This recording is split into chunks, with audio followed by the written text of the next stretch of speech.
This channel does not promote any violent, harmful, or illegal activities. All content provided by this channel is meant for an educational purpose only. শিক্ষা সচিবের সঙ্গে বৈঠকে সন্তুষ্ট নন চাকরিহারারা। নতুন করে পরীক্ষা দিতে নারাজ যোগ্য আন্দোলনকারী শিক্ষকরা। রিভিউ পিটিশনের মাধ্যমে চাকরি ফেরানোর দাবি জোরালো করেছেন তারা। শিক্ষামন্ত্রী এদিন বৈঠকে না থাকায় অসন্তুষ্ট চাকরিহারারা সরকারের উপর চাপ বাড়িয়ে আন্দোলনকে দিল্লিমুখী করার ডাক দিয়েছেন তারা। শিক্ষামন্ত্রী না থাকায় আমরা কিছুটা আশাহত হয়েছি, কারণ যে প্রশ্নগুলো আমাদের ছিল সেগুলোর সব উত্তর ওনাদের কাছে ছিল না। সেটা হয়তো যদি শিক্ষামন্ত্রী থাকতেন তাহলে হয়তো 100% আমরা স্যাটিসফাইড হতে পারতাম বা একটু বেশি হতে পারতাম। ওনারা সমস্ত বিষয় আমাদেরকে স্যাটিসফাই করতে পারেননি। বেশ কিছু বিষয়, যেমন পরীক্ষা, যারা অসুস্থ হয়েছেন, যাদের এই কেসের জন্য স্ট্রোক হয়েছে, কাউরি প্যারালাইসিস হয়েছে, এই ক্যান্ডিডেটগুলোর তাহলে কি হবে, এই বিষয়টা নিয়ে কোনো সদুত্তর আমরা পাইনি। দ্বিতীয়ত হচ্ছে যে শিক্ষামন্ত্রী কেন আমাদের সঙ্গে আজকে দেখা করলেন না, এটারও সেরকমভাবে সদুত্তর আমরা কোনো পাইনি। আমরা ওনাকেও জানিয়ে এসেছি যে আমরা শিক্ষামন্ত্রীর সঙ্গে দেখা করতে চাই, কারণ আমাদের এমন কিছু প্রশ্ন আছে যেগুলোর উত্তর শুধুমাত্র শিক্ষামন্ত্রী বা মুখ্যমন্ত্রী দিতে পারবেন, অন্য কাউরির পক্ষে দেওয়া সম্ভব নয়। আচ্ছা, তাই আজকে যে মিটিংটা হয়েছে সেটা কিছুটা প্রশ্নের উত্তর আমরা পেয়েছি বটে, কিন্তু আমাদের অনেক প্রশ্নের উত্তরই আমাদের না জানা থেকে গেছে। আন্দোলনের অভিমুখ যেটা হবে সেটা শুধুমাত্র আর পশ্চিমবঙ্গমুখী হবে না, দিল্লিমুখীও হবে, এবং আন্দোলনের রূপরেখা আমাদের পরিবর্তন হচ্ছে। আমরা বিশ্বাস করি যে আমাদের আধিকারিকদের দুর্নীতির জন্য যতটা দায়ী এখানে, কিন্তু কোর্টও আমাদের দিকটা দেখেনি, মানবিকতার গ্রাউন্ডে দেখেনি, এবং আমাদের সঙ্গে ন্যায় হয়নি। আমরা মনে করি আমাদের সঙ্গে ন্যায় প্রতিষ্ঠা হয়নি, এবং যেটা হয়েছে সেটা ভারতবর্ষ তথা পশ্চিমবঙ্গের কাছে প্রচণ্ড কলঙ্কিত একটা বিষয়। তাই এর পরবর্তী আন্দোলনের অভিমুখ আমরা দিল্লিমুখীও করতে চলেছি। স্কুল সার্ভিস কমিশন এক বলছে, মধ্যশিক্ষা পর্ষদ এক বলছে, সরকার এক বলছে, তোমাদের অপরাধের জন্য এই লেখাপড়া জানা ছেলেমেয়েরা বিপদে পড়েছে, তোরা রাস্তায় বসবে না তো কোথায় বসবে? এবং তারপর 3 দিন হয়ে গেল, 5 দিন হয়ে গেল, 7 দিন হয়ে গেল, সরকারের কোনো হেলদোল নেই। মুখ্যমন্ত্রী বুঝতে পারবেন না এর আগে যারা অযোগ্য তাদেরকে যোগ্য বলে কাগজ দিয়ে তাদের সঙ্গে মিটিং করেছেন। উনি অযোগ্যদের পাশে, উনি চাকরি চোরদের পাশে।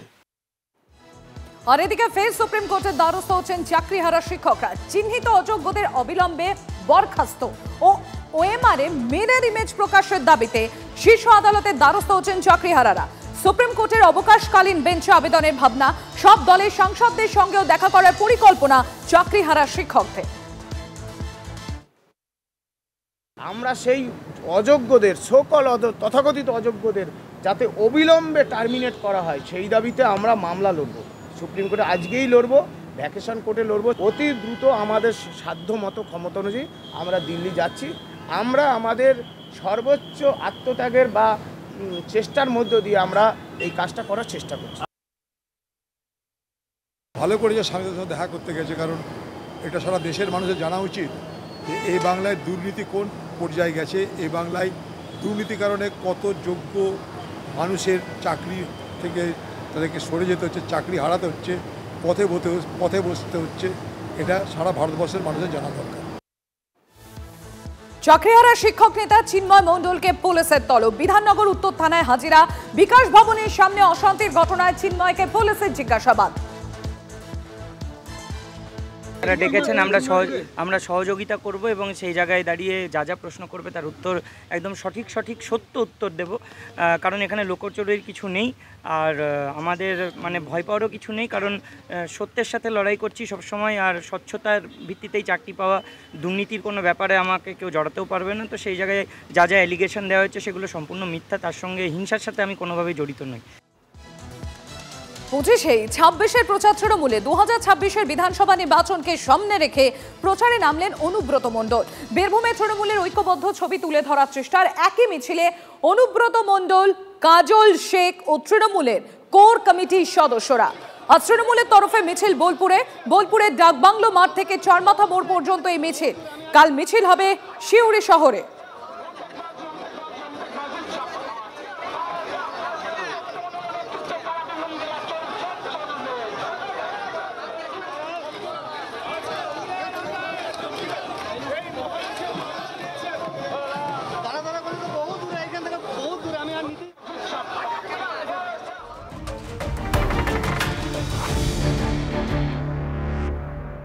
কাকদ্বীপে ভোটার তালিকায় গরমিলে সিবিআই তদন্ত দাবি শুভেন্দু অধিকারী।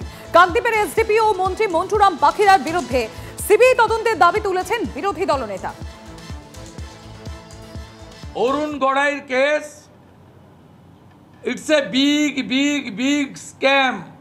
অরুণ গড়াই যে এফআইআর, এই এফআইআরে স্টেট পুলিশ কেন ইনভেস্টিগেট করবে, কেন সিবিআই ইনভেস্টিগেট করবে না?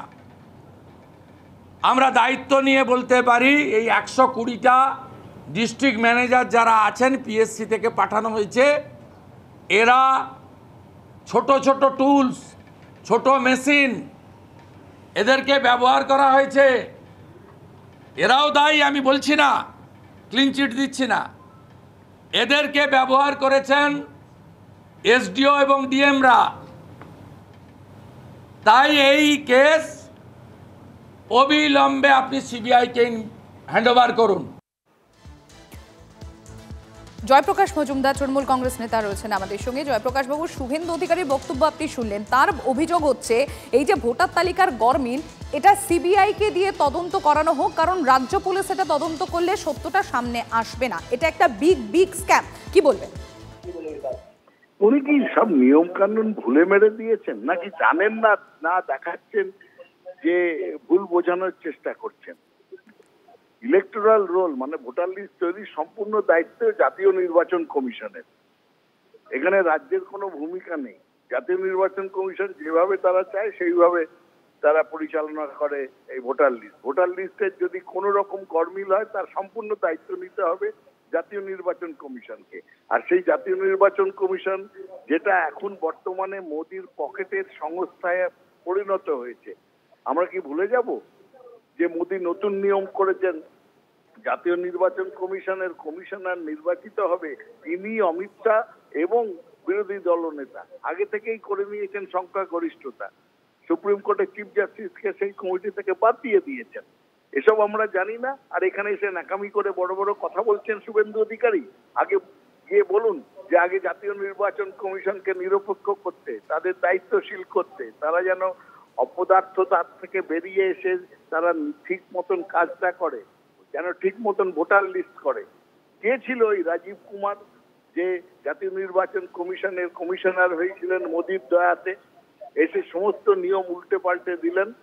আর হরিয়ানার ভোটার এখানে ঢোকাচ্ছেন পশ্চিমবঙ্গে, আর এখন এখানে এসে বলছেন এসডিও এসডিপিও তাদের নামে। জাতীয় নির্বাচন কমিশনের কমিশনাররা কি করছেন, তাদের অফিসাররা কি করছেন? শুভেন্দু অধিকারী সমস্ত জানেন। এখানে মানুষকে বিভ্রান্ত করার চেষ্টা করছেন। সমস্ত দায়িত্ব জাতীয় নির্বাচন কমিশনের। ধন্যবাদ জয়প্রকাশ বাবু।